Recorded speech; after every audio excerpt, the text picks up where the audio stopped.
Many years ago, I was asked a very interesting question. Somebody asked me a question, they raised their hand in a seminar and said, Tony, can you change people that don't want to change? Of course you can change people who don't want to change. All you need is the right kind of. If you have enough leverage where change becomes an absolute. Now for some people, leverage is not even the threat of their own life.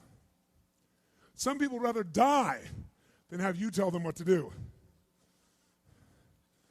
And so that's not the leverage. The leverage for them might be something for their children. Leverage for them might be spiritual growth.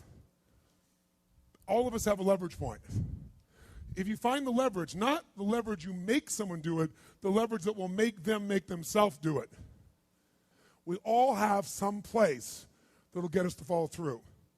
Now, if you get enough leverage and if you interrupt the pattern enough, how many of you ever had a pattern when you were a kid and you had like some obnoxious uncle or something and you were trying to be upset and they'd come like rub your damn head or something that should make you crazy and you couldn't stay upset because they kept doing this to you? How many had this happen? Say aye. If you have enough leverage and you break someone's pattern enough times, a new pattern will show up. If you're conscious, you can create the new pattern. So the answer is yes. Now then the question would be, Tony, if all it takes is leverage, then why don't most people change? And I had a lot of answers to that, but that night, I'm a night person. That night, I'm wired up after a seminar. It's like 2 o'clock in the morning. It was December. And so I flip on the television in the back for some white noise, looking for CNN, and I come across the old Christmas classic, this Christmas Carol, right? A Dickens classic. And I see it in black and white, and I start watching the movie, and I'm remembering it from being a kid. And as I'm watching this thing, I see this man named Scrooge who clearly doesn't want to change. In fact, he's certain he doesn't need to change because what's happened is his life went through a lot of pain. And when he got pain, he looked for the source of that pain, and he said it was being close to people. So we decided is people equals pain. Remember the red squares we talked about? So now he wants to avoid people, and he's mean to people. Now, he's also very wealthy financially. He makes up this belief that because I'm mean and tough with people, I'm rich. The truth is he's financially rich. If you watch the movie, you read the story, when everybody else is gone, who's still working? He is. He's hardworking, he's thrifty, he's smart, he's intelligent, but he thinks he's rich because he's mean. So he doesn't want to lose being rich. He doesn't want to lose not being hurt. So he has a belief. Be mean to people and everything works out, even though he's miserable. Can we have beliefs that make no sense and yet still believe them, yes or no? Sure, we just get wired.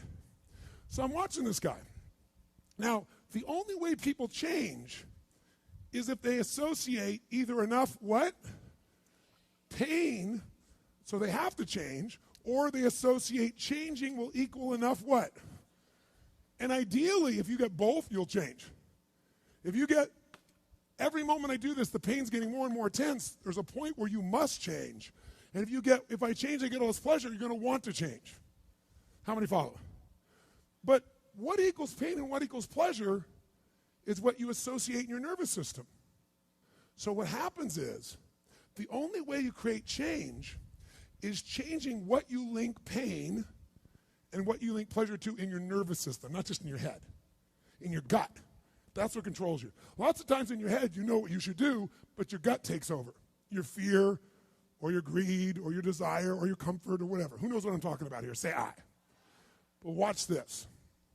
How many of you used to have a favorite dessert or a food or a form of alcohol that you really, really, really loved?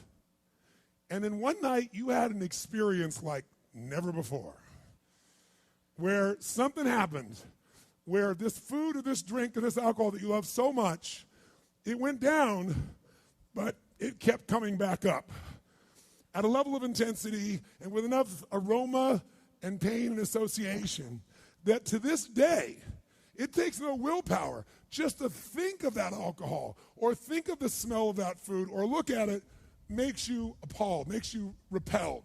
Who's had an experience like this in your life? Say aye. Tell me what that change was. Was that a change in willpower? No. All that happened is your brain changed what it used to link pleasure to, it now links pain to. When you link enough pain, it takes no willpower, you're going to avoid it. The problem is some of you are linking pain to things you need, like exercise, right? Or pain what you need, like a relationship, right? And it's the wrong association, but it's going to control your life. Your job is to change what you link pain and pleasure to. So that night, what was pleasure became pain, and now it takes no willpower, you just avoid it. So we call that changing what you associate to things in your nervous system, or for short, a neuroassociative change. In other words, changing in your nervous system, what you associate pain and pleasure to. So, by the way, in this Christmas Carol story, does this man Scrooge change his life, yes or no? He didn't want to change. Does he change his life a little or completely? And by the way, how fast? At a heartbeat, in one evening. How does it happen? 3 neuroassociative conditioning specialists show up at his house. Right? 3 ghosts show up, and what do? They get him to link a massive, unbearable amount of what? To all the things he did in the past around people. Then they go to everything he has in the present, pain, and everything in the future, pain, till there's so much, there was nowhere to escape. Here's the other reason why people don't change. Because right now, my relationship's in pain. But it was good in the past. So you escape having to change by remembering a good time. Or I may be coughing and having these problems with cigarettes right now, but you know what? George Burns lived to be 102. He smoked cigars, by the way, and he's 1 out of 10 billion people that pulled that off. But let's not confuse ourselves with ratios. So you make up what the future is. If your present is painful, you can escape to the past and get out of the pressure to change. How many follow this? Say I.